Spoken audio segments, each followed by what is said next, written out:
നമസ്കാരം കൂട്ടുകാരെ, ഈ ഓണത്തിന് ഒരു സ്പെഷ്യൽ പാലട പായസത്തിന്റെ റെസിപ്പി, ഒരു ട്വിസ്റ്റ് ഉണ്ട്, കാണാം.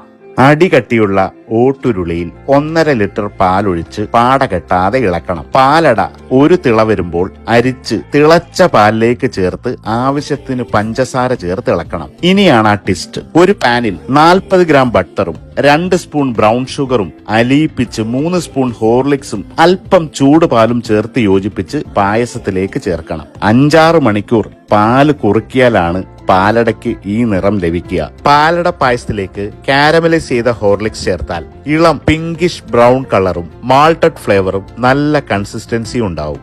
അവസാനമായി ഏലക്കാപ്പൊടിയും നെയ്യിൽ മൂപ്പിച്ച കശുവണ്ടിയും ഉണക്കമുന്തിരിയും പാലടയിൽ ചേർത്തിളക്കണം.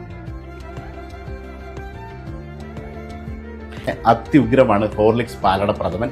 ഈ ഓണത്തിന് നിങ്ങൾ തീർച്ചയായിട്ടും ട്രൈ ചെയ്യണം. ഹാപ്പി ഓണം. ഒരുപാട് സ്നേഹങ്ങൾ വാരി വിതരണം. Thank you so much.